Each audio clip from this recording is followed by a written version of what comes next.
जय माता दी दोस्तों। स्वागत है आपका हमारे अपने YouTube चैनल में। दोस्तों, माँ दुर्गा का जागरण वैसे तो साल भर में कभी भी किया जा सकता है, लेकिन नवरात्रि में अष्टमी और नवमी तिथि पर माता रानी के जागरण का विशेष तौर पर आयोजन कई जगहों पे किया जाता है। लेकिन क्या आप जानते हैं, माता रानी का जागरण बिना तारा रानी की कथा के अधूरा माना जाता है। चलिए, तो हम आपको माता रानी की जागरण की कथा सुनाते हैं। दोस्तों, एक राजा था जिसका नाम स्पर्श था। वे माँ भगवती का बहुत बड़ा पुजारी था। वे रात दिन माँ दुर्गा की पूजा करता था। माँ ने भी उन्हें राजपाट, धन दौलत, ऐशो आराम से सभी साधन दिए थे।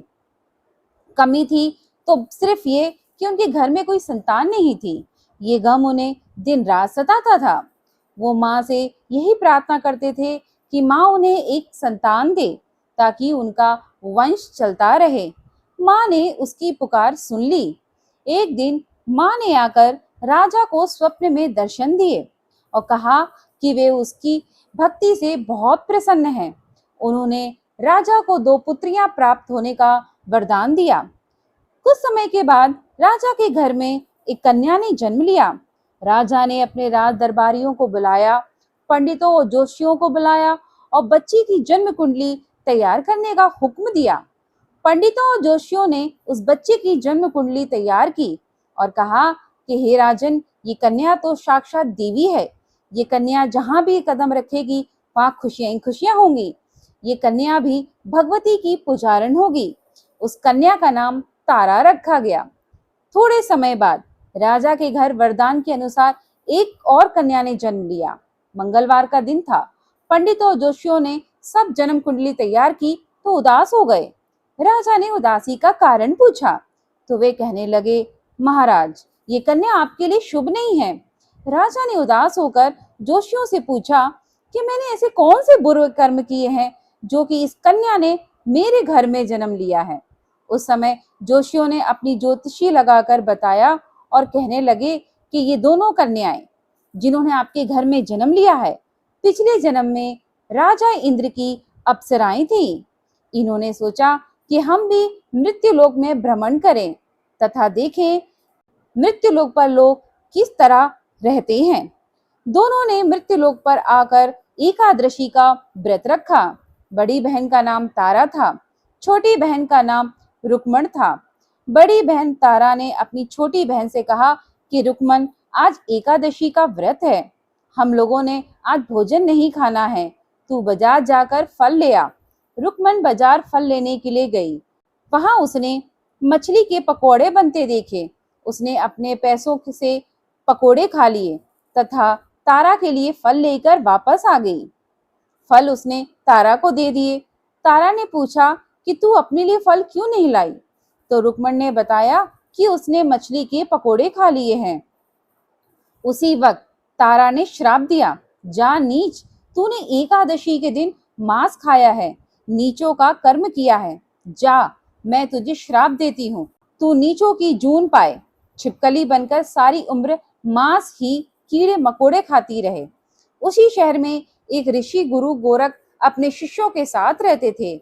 उनके शिष्यों में एक चेला तेज स्वभाव का तथा घमंडी था। एक दिन वो घमंडी शिष्य पानी का कमंडल भरकर खुले स्थान में एकांत में जाकर तपस्या करने बैठ गया। वो अपनी तपस्या में लीन था।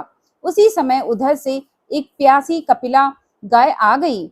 उस ऋषि के पास पड़े कमंडल में पानी पीने के लिए उसने मुंह डाला और सारा पानी पी गई। जब कपिता गाय ने मुंह बाहर निकाला तो खाली कमंडल की आवाज सुनकर उस ऋषि की समाधि टूटी। उसने देखा कि गाय ने सारा पानी पी लिया था। ऋषि ने गुस्से में आकर उस कपिला गाय को बहुत बुरी तरह चिमटे से मारा। वह गाय लूलुहान हो गई। ये खबर गुरु गोरख को मिली। उन्होंने जब कपिला गाय की हालत देखी तो उस ऋषि को बहुत बुरा भला कहा। उसी वक्त उन्होंने आश्रम से उसे निकाल दिया। गुरु गोरख ने गाय माता पर किए गए पाप से छुटकारा पाने के लिए कुछ समय बाद एक यज्ञ रचाया। उस यज्ञ का पता उस शिष्य को भी चल गया जिसने कपिला गाय को मारा था। उसने सोचा कि यह अपने अपमान का बदला जरूर लेगा। यज्ञ शुरू हो गया। उस चेले ने एक पक्षी का रूप धारण किया और चोंच में सर्प लेकर भंडारे में फेंक दिया, जिसका किसी को पता न चला।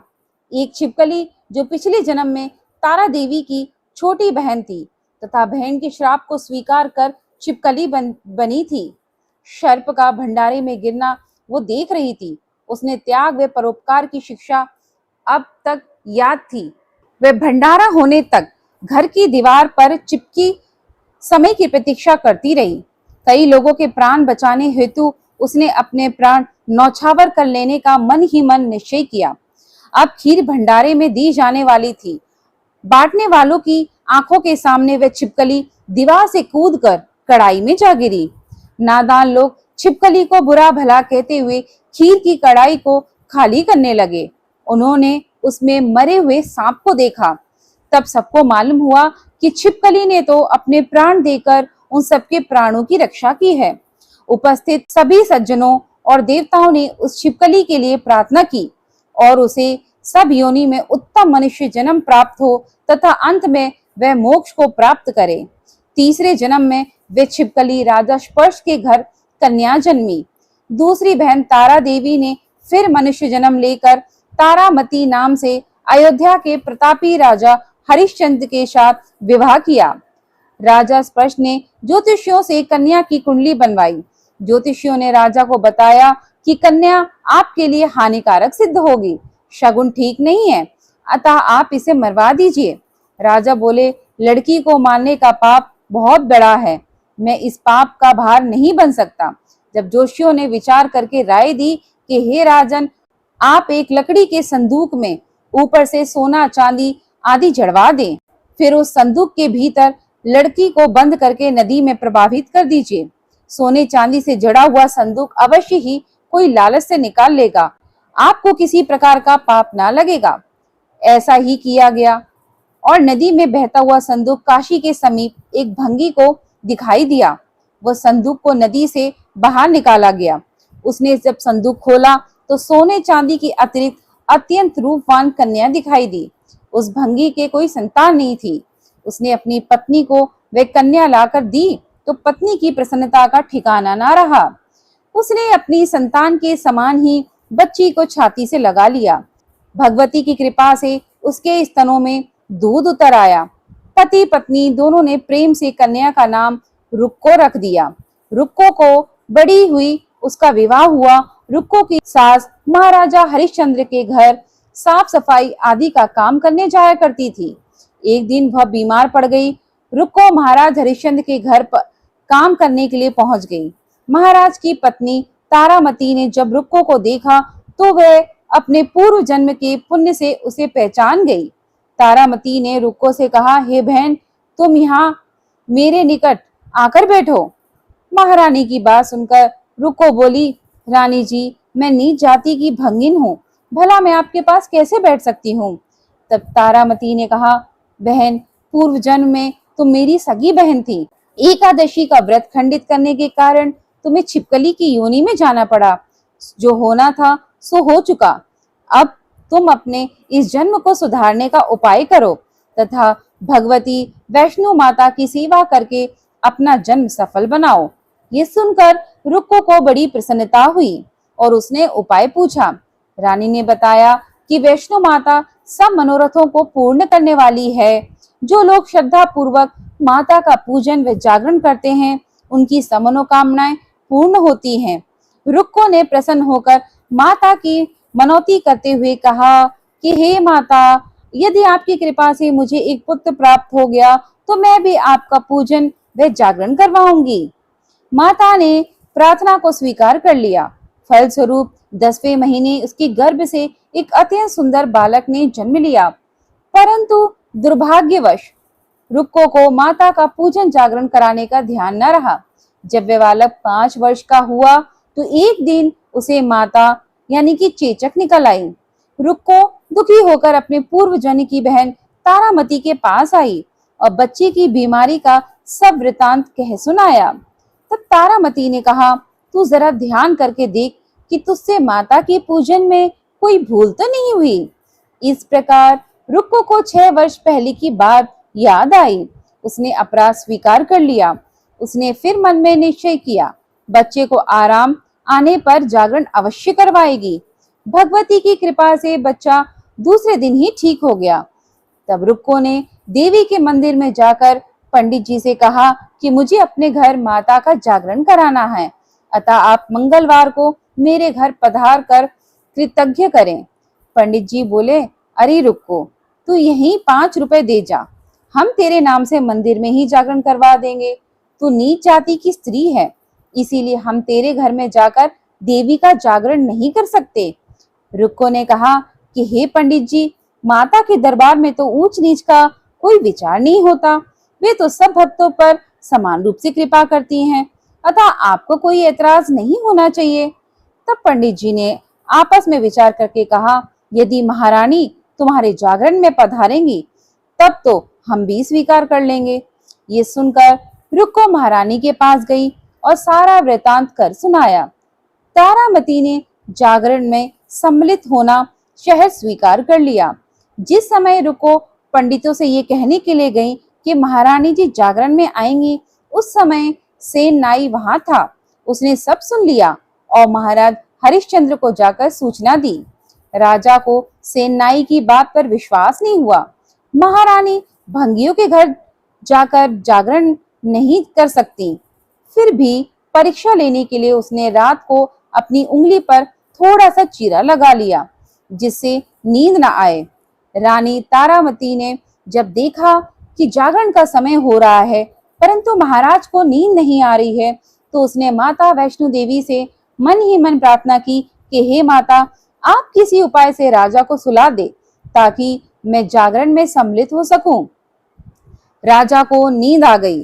तारामती रोशनदान से रस्सा बांधकर महल से उतरी और रुक्को के घर जा पहुंची।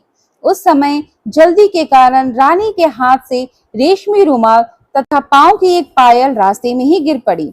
उधर थोड़ी देर बाद राजा हरिश्चंद्र की नींद खुल गई।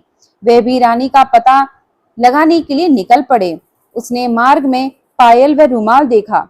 राजा ने दोनों चीजें रास्ते से उठाकर अपने पास रख ली।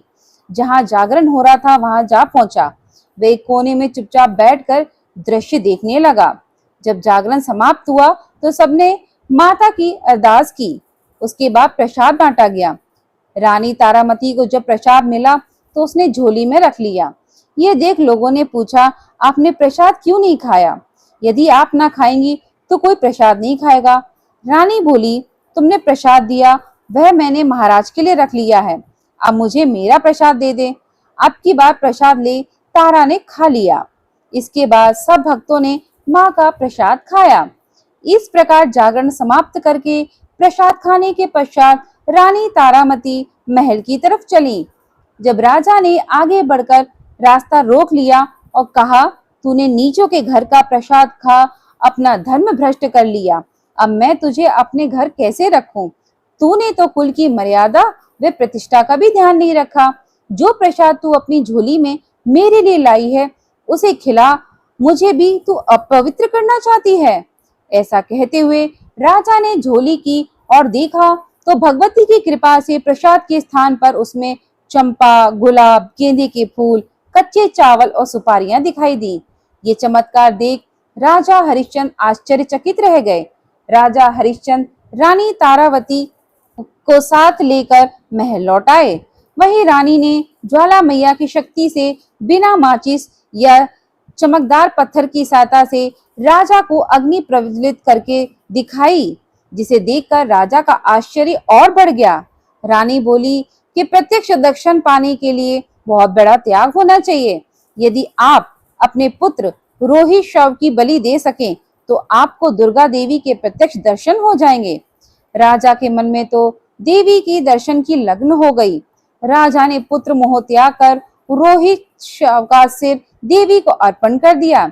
ऐसी सच्ची श्रद्धा एवं विश्वास देखकर दुर्गा माता सिंह पर सवार हो उसी समय प्रकट हो गई और राजा हरिश्चंद्र को दर्शन देकर उन्हें कृतज्ञ कर दिया। मरा हुआ पुत्र भी जीवित हो गया।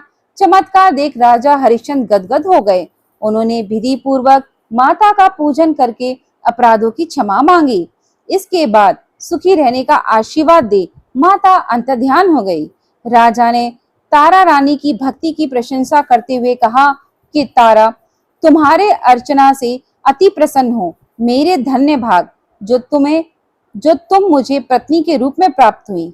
आयु पर्यंत सुख भोगने के पश्चात राजा हरिश्चंद्र, रानी तारा एवं रुक्मन भंगिन तीनों ही मनुष्य योनि से छुटकारा पाकर देवलोक को प्राप्त हुए। माता के जागरण में तारा रानी की कथा को जो मनुष्य भक्ति पूर्वक पढ़ता सुनता है, उसकी सभी मनोकामनाएं पूर्ण होती हैं, सुख समृद्धि बढ़ती है, शत्रुओं का नाश होता है। तो बोलिए भक्तों, जय माता दी।